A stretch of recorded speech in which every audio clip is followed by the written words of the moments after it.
I was leaning against the edge of my mahogany desk, sunlight spilling across the floor-to-ceiling windows of my penthouse apartment, when my phone buzzed insistently.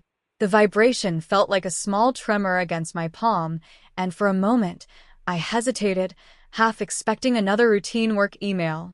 Instead, the message preview made my chest tighten. "Check out these paintings at the local auction. Your brother sold them for $100 each." I smoothed the silk of my blouse, feeling the delicate threads under my fingertips, and let out a slow, controlled breath. $100. Each. Not knowing.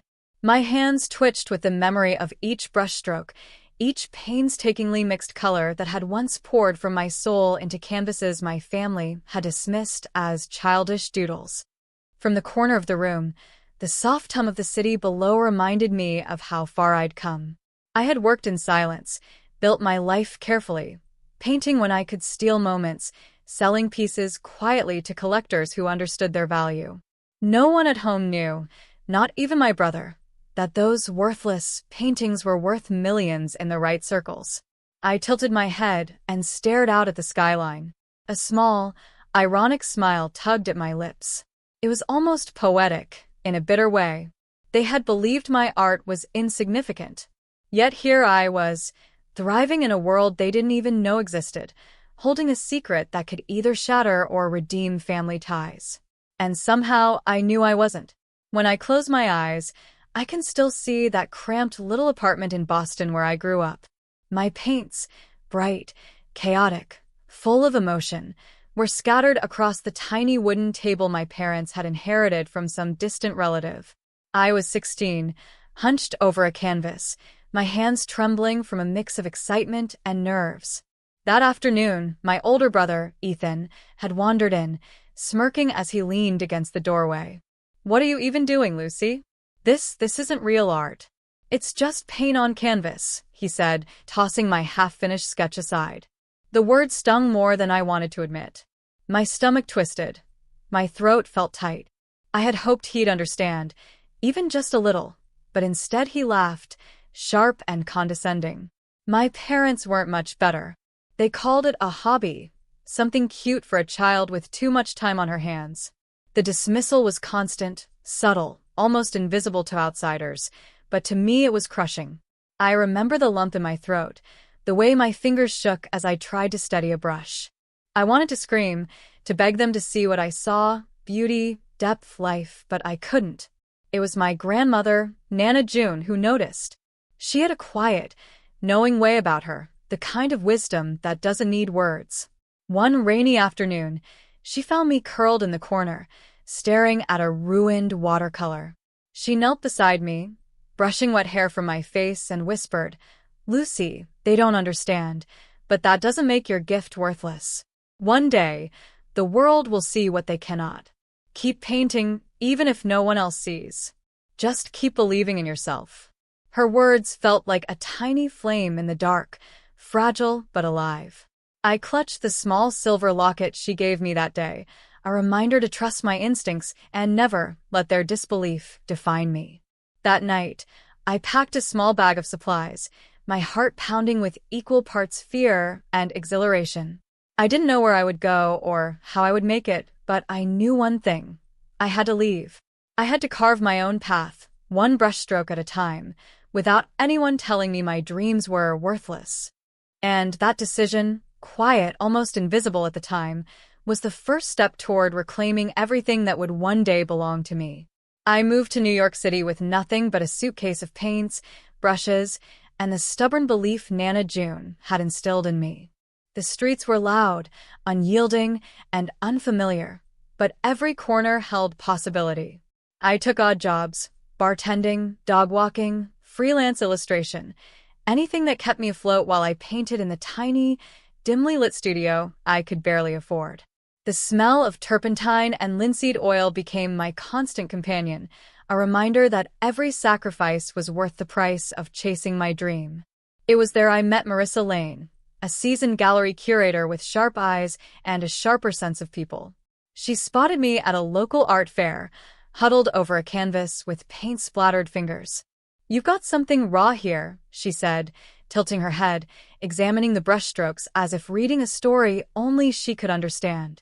She became my mentor, pushing me to refine technique, to understand the business side of art, to present myself without fear. The early days were brutal.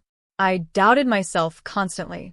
I remember nights lying on the creaky apartment floor, staring at the ceiling, whispering to myself, maybe I'm not good enough. Maybe they were right. But each morning, I picked up my brushes, scraping off the self-doubt along with dried paint. My first sale was modest. A local collector purchased a small watercolor for $400, but it felt monumental, proof that my work had worth beyond my own affirmation. From there, doors began to open quietly. I exhibited at small galleries, then mid-sized ones, all the while keeping my family in the dark. Social media updates were sparse, vague, or framed around hobby progress rather than real success. I wanted to keep them blind to my growth, to protect the secret that one day would speak louder than any argument or dismissal ever could. Every small victory built upon the last. My first major client commissioned a series for their corporate office. An art magazine featured my work in a spread. An international buyer discreetly offered 6 figures for a collection. I learned the balance of perseverance and patience, the fine line between confidence and arrogance, the thrill of seeing someone move to the rhythm of a painting I had created. And yet, every time I thought about home, about Ethan selling my paintings for $100 each, I felt a strange, simmering mix of sadness and amusement. They had no idea. Each worthless painting had become a quiet cornerstone of my success, a hidden empire built from the very hands they once dismissed. I carried the weight of secrecy like a badge of honor, knowing that the eventual reveal would be sweeter for the patience and resilience it demanded. By the time I finally began acquiring my first proper studio, I had transformed, not just as an artist, but as a woman who understood her own value, who had learned to thrive in a world that had underestimated her. And through it all, Nana June's words echoed in my mind, keep painting, even if no one else sees. I had not only painted, I had conquered, and the world, even if my family was blind to it, would one day recognize. It was a Saturday afternoon when Ethan unexpectedly appeared at my studio. He didn't call first, just showed up like he owned the right to step into my life uninvited. I was carefully mixing pigments for a new canvas when he and my mother walked through the doorway, the familiar tension of my childhood surging in my chest. Lucy, wow, my mother said, pausing mid-step, eyes widening as she took in the room. The walls were lined with my paintings, some small, intimate pieces, others bold, commanding canvases that demanded attention. The sunlight from the large industrial windows illuminated them in a way that made them almost shimmer.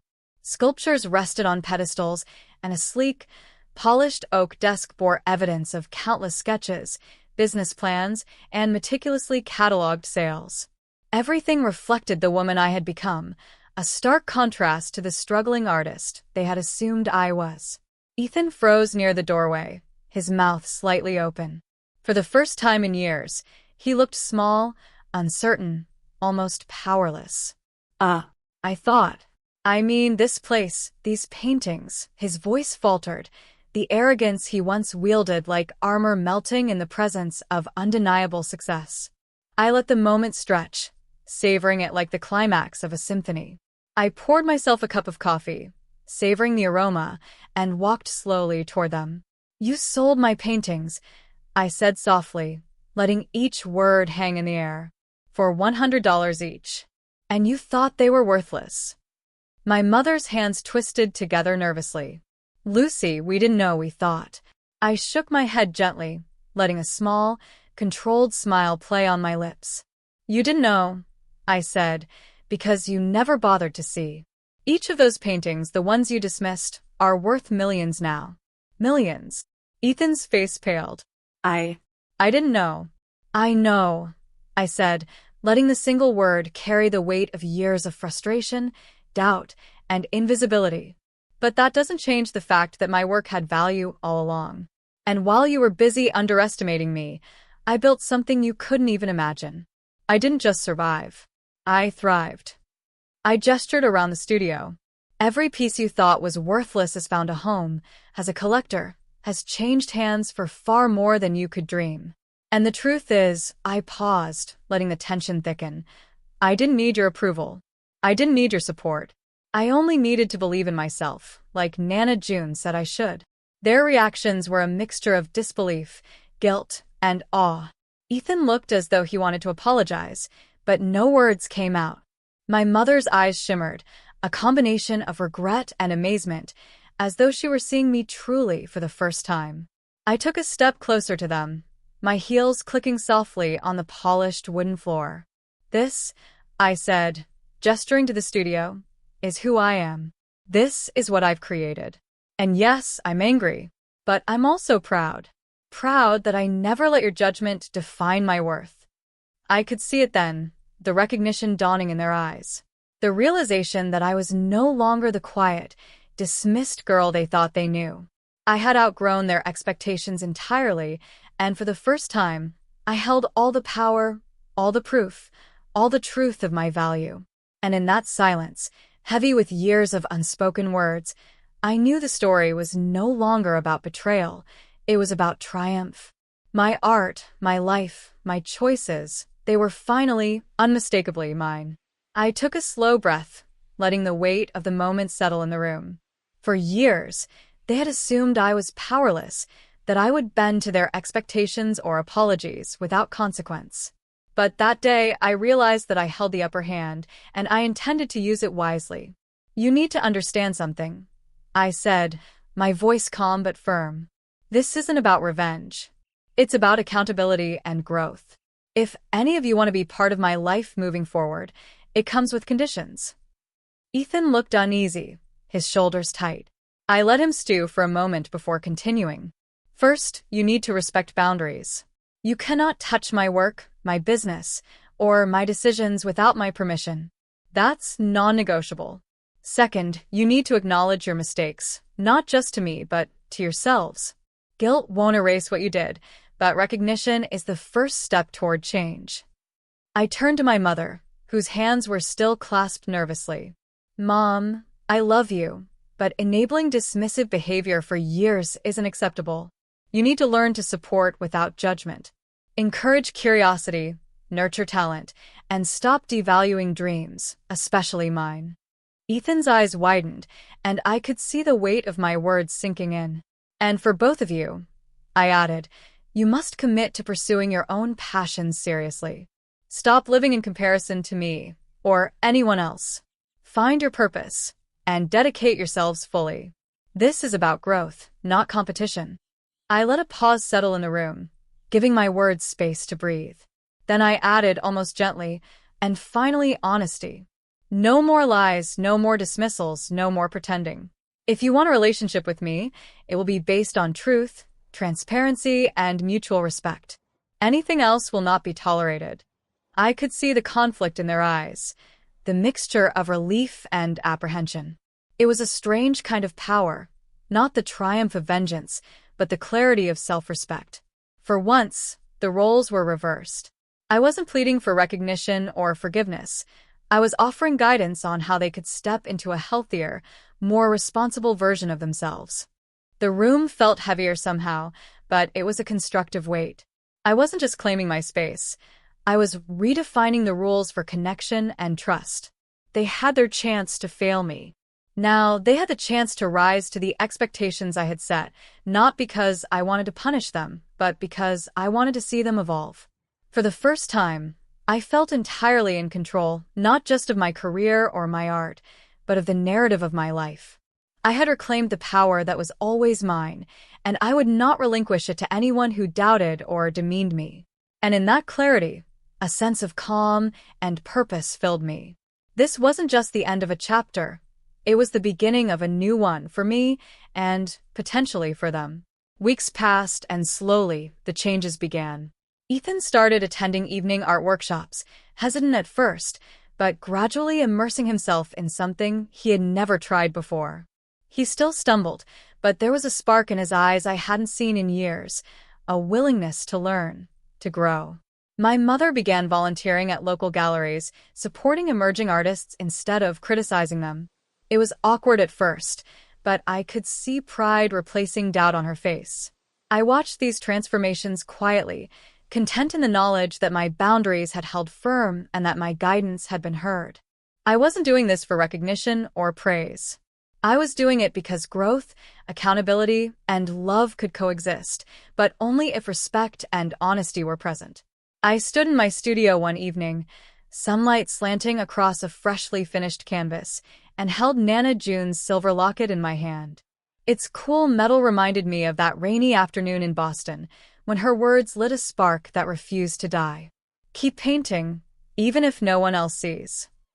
Those words had carried me through nights of doubt, through lonely apartments and uncertain days, and finally, into a life I could be proud of.